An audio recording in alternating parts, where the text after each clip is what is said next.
hi to the camera.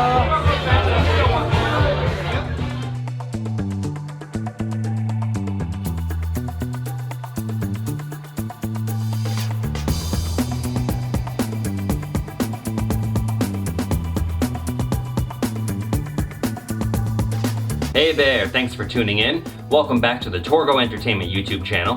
Torgo here. Welcome back to another gig vlog. Welcome back to another wedding. Now remember, a play has a life of its own. It's got to breathe. Every food group must build upon the group that came before it.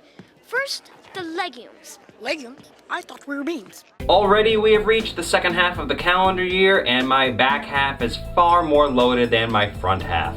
We kick off July with the wedding of Andy and Mattea. As much as I've ragged on online booking services in the past, this was from the not. They do exist. Bookings happen on there. And on top of that, this is a wedding right here in Corning. Let's go to the map and show you where that is. We are talking a 10-minute drive to get to this site. Far more manageable than some of the ventures I've had over the past month. But for whatever reason, I rarely have weddings here in town. I think that's because being on the southern end of the Finger Lakes, there are so many wineries and wedding venues north of me, at least 30 minutes or more, that there are just so many options. I think that's why you see me traveling all around a lot more and not concentrated so much in town. Plus, this is on the bride's family property, so you know, it's not like there's gonna be a lot of weddings there anyway. However, the older sibling of the bride got married a couple years ago, and my previous company DJ'd that wedding. Now, I had long gone to do my own thing since then. I was doing Torgo Entertainment,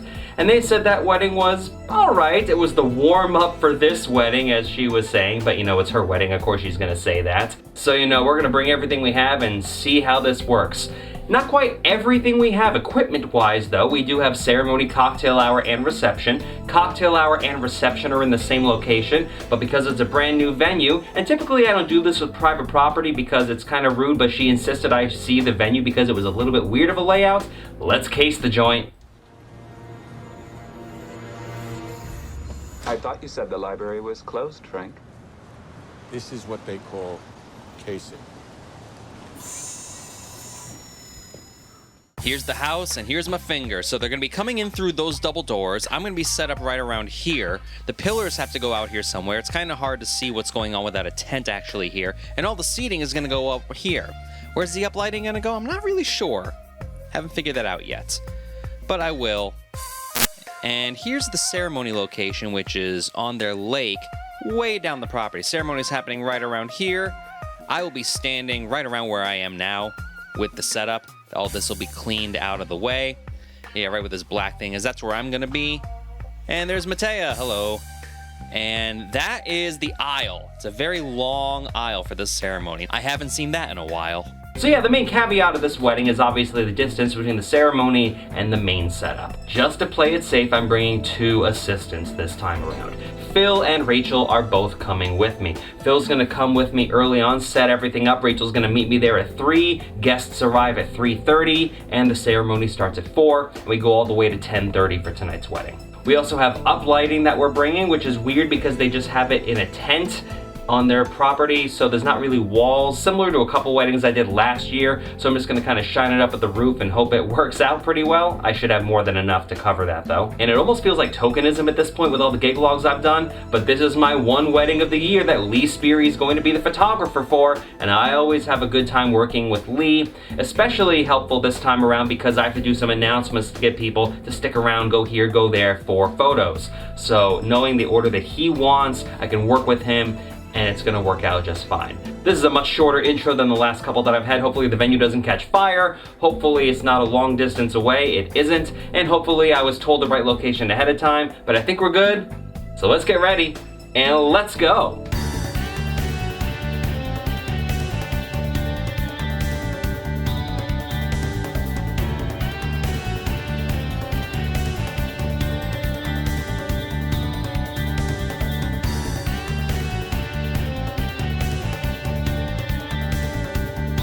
Private drives. Not quite as hilly or as gravelly as the ones we've had. Let me pass by this van real quick. but it takes you directly up to the house. It's a decent chunk of distance away from the main road. As you can see on this map, you can't even see the main road. I've blotted out the address, obviously, for the family's sake. Obviously, we're gonna have the reception at the main house located by this lilac-y colored star. And the ceremony is happening on the water all the way down here where the heart is. And if that seems like quite a distance, well, it is. Phil and I had to carry all that stuff down by hand or by cart, and it still took like 20 minutes, so it's like a half a mile, maybe 3/4 of a mile. And let's start up at the house with reception setup. You can see all the tents and all the tables that they set up in that grassy area. I know the totems are not centered with the dance floor, but the totems are where they are because of the height of the tent, which is not centered. So we did the best we could. I do have uplighting. Here is the uplighting code for around the room. It's kind of a mauve color. The dance floor, they said that the dance floor was missing some panels when the vendors provided it, and that ended up being a problem a little bit later on. But you can see the uplighting that we have scattered throughout the dance floor, kind of along the edges of the tent. Here we have the ADJ Element Hex pars. We have the ST pars around for uplighting.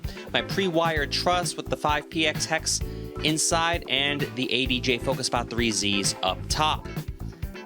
We have my Allendale Defenders. We have one right there with some tape, and we have another one right here. I know it looks not amazing, but I wanted to have maximum visibility for the entrances because I know some would come between the totems and some would go around. The QSC K10.2 tops. We have my Dragon Front Boards facade, the Reetmo pattern. I know I'm right behind this pole, but sometimes you have to make do with the space that you have. There's the other one. And lighting up the facade, we have my UB12 hex bars.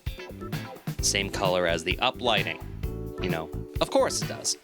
Here we have some power. We have my anti-fatigue mat, standing on brick, definitely needed that. We have my Roland DJ808 controller, my Audio-Technica ATH M50X headphones, my Airstream DMX bridge, the Samsung Odyssey Z notebook running Virtual DJ 2020.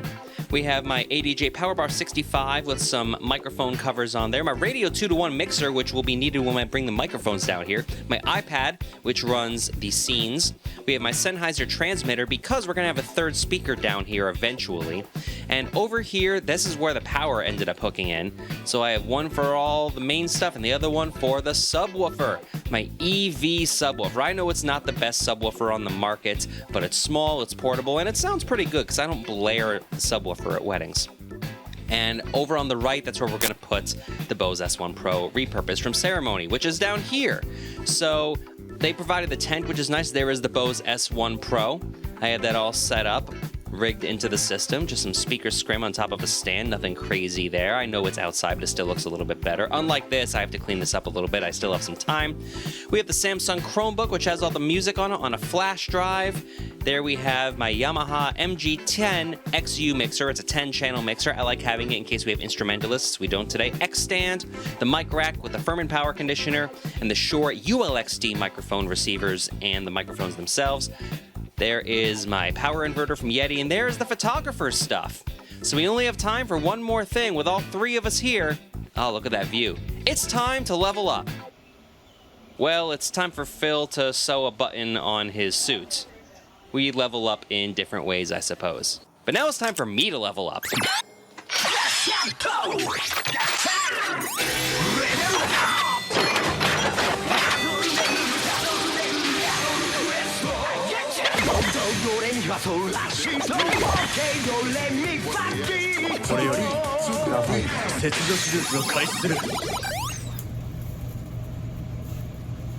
It's air conditioning here. I don't want to leave. Let's go.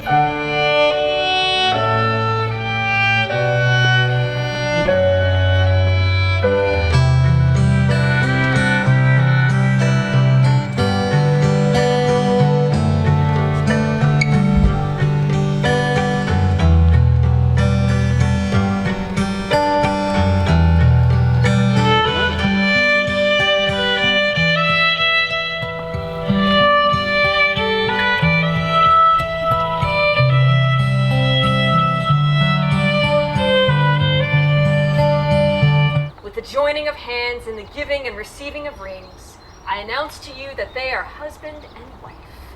In the name of the Creator, the Redeemer, and the Sustainer, those whom God has joined together, let no one put asunder. Andy and Mattea, you may kiss one another.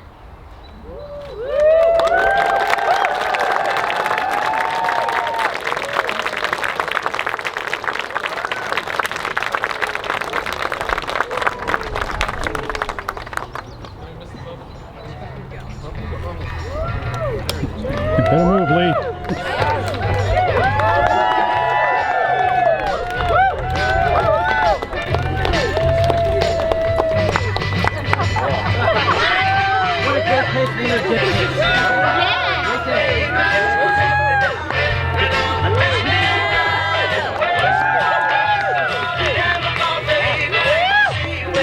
I realize I never do this, and I never cut in during the actual event footage, but check this out. The ceremony's over, it went great, but now I gotta take all my stuff and bring it up that hill. Fortunately, two of the vendors who I think were family of the bride, who were providing water bottles for everybody, they happened to be driving up, and I managed to hitch a ride with them. So that's right, hitching a ride with strangers is A-okay, as long as you're sandwiched with heavy equipment. I made it up to the reception, set everything up for cocktail hour, and let's keep on going. First up, we have the sister and the bonus brother of the groom, Meredith Newhouse and Robert Walls, making an entrance. Next up, we have future bonus sister and brother of the bride, Allie Klimkowitz and Stephen Rossetti.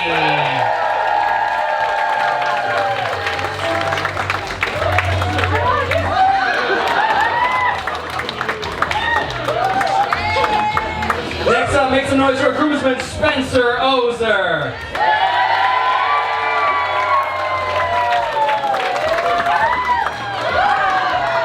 You're not going to give yourself a piggyback? Keep it going for bridesmaid Christine Sharp and groomsman Jake Arkin.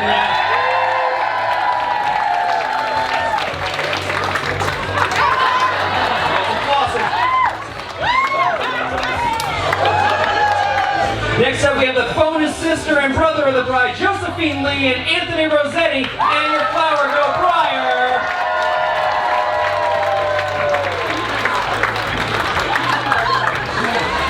They're either dancing or they think I'm too loud, one of the two. These very important people in our newlyweds' lives. So give it up for the maids of honor and sisters of the bride, Leah and Trisha Rossetti, escorted by the best man and brother of the groom, Ben Newhouse.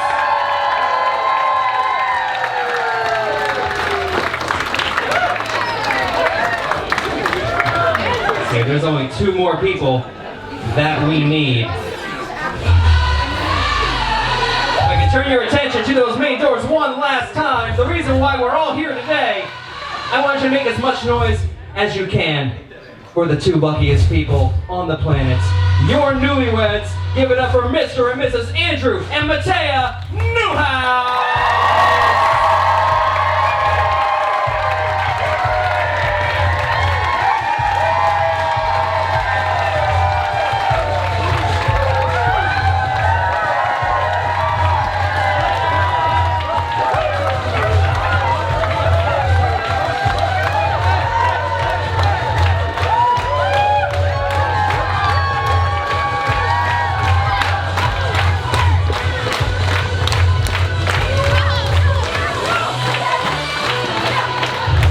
That's an entrance, I'll tell you that. Andy and Mattea have decided to move directly into their first dance together. That's husband and wife, keeping up the Greatest Showman theme. This is Sarah Bareilles, and it is called Tightrope.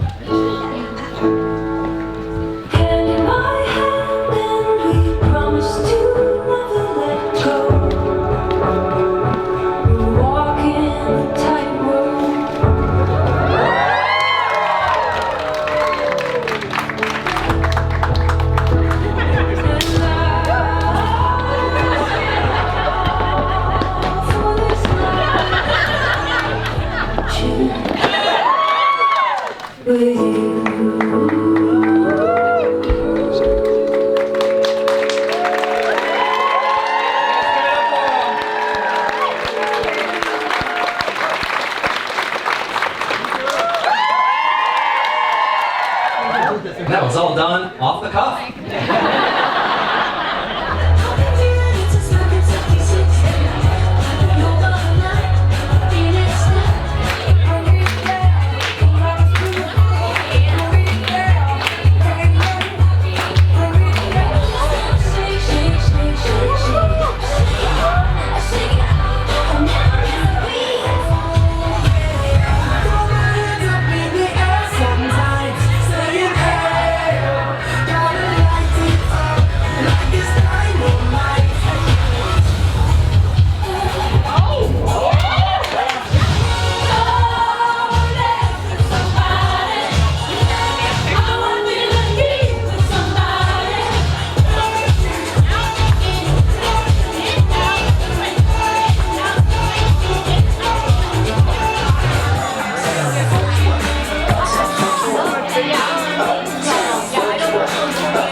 45 years. Please don't be there for the same number of years. 41.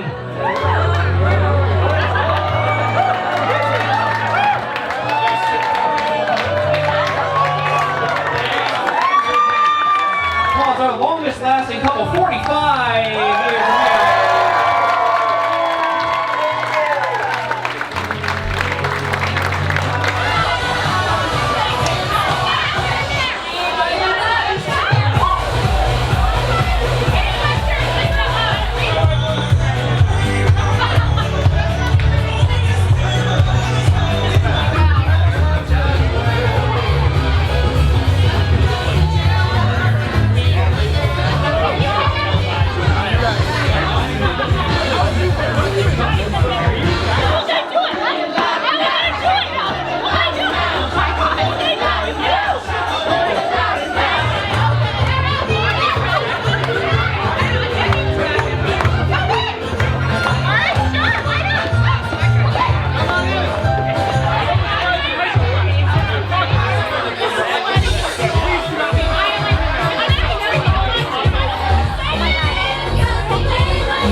we go, I want to hear one more huge round of applause for your newlyweds, Andrew and Mattea.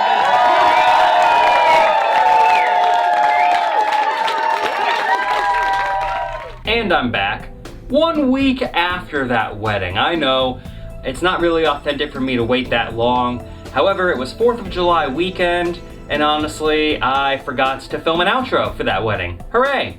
So, it went very well. This was a dancing crowd. Not just, wedding dancing, that kind of thing. No, these people knew how to dance. They had training. In fact, Rachel, who came with me on this wedding, teaches dance, and she knew a lot of the people at the wedding from dance class. I don't know if the video properly conveys just how far the ceremony was from the reception area, but oh man, I thought it was going to be about a half a mile. It might have been closer to 3/4 to up to a mile. It was a very, very long way. The layout was a little bit strange, but when you work on private property, places that are clearly not meant for stuff like this, you have to do the best you can. And the pillars ended up going where they went because of the height of the tent, and it had the best dance floor coverage that way. Mattea told me as I was setting up that the vendors for the dance floor said that they forgot a couple of panels, so the floor was smaller than they had originally ordered. Now normally that's not a big deal for DJs. We like having smaller dance floors. If the dance floor is too big, there's no chance you can fill it, and it doesn't look that good. But this one might have been a little too small. Very apparent during the good luck dance, very apparent during the anniversary dance, and as the night went on. Unfortunately, again, because of the layout, you can't really hear the music all that well in some of the footage, so the downside is you can't hear some of the mixes as clearly as I was hoping for. Upside is harder to detect on YouTube, so hooray for bucking the algorithms. The only other problem, and I hesitate to call it a problem because it just kind of is how the weddings go, is how long the golden hour photos took. I have never had it last this long in weddings prior to this year. In the past 3 or 4 weddings have had this happen. Let me know in the comments if you've had this happen as well. Golden hour photos have been huge this year, where the wedding starts, everything's going great, you start to get things going, and the photographer whisks the couple away. They say it's always going to be 20 minutes, it's always over an hour to make sure the lighting is right. Before they left, I asked Andrew and Mattea, hey, you're going to be gone for an hour from the dance floor. Do you want me to open up the dance floor without you? And I hate doing that because it implies that they're not needed for the wedding. I know it's just a very minor detail that I'm probably stressing over way too much, but this couple loves to dance, and I didn't want to think that I was starting the party without them. So if you have to do that, make sure you ask first. And they said it was fine, so that's why I opened up with some of the dancier stuff, not the real bangers, but stuff that they wanted to hear that was, kind of mid-tempo, foot tapping, getting people out there. Portugal the Man was the first one that really got people out on the floor, and you could see in the video that I built it up from there. But overall, this wedding went great. A playlist will be at the tail end of this video. Thank you so much for tuning in. I am so thankful that Phil and Rachel both came with me on this one. This was definitely a 3-person affair. Next week's wedding, actually today's wedding because of when I'm filming this, is not such a thing. I go back to Glenora Wine Cellars for another inherited wedding, but not the way you might think. It's a little bit more positive, but a little bit stranger in how I got this wedding. But I hope you tune in and find out. I'm Torgo with Torgo Entertainment, and we will see you at the next gig. Take care.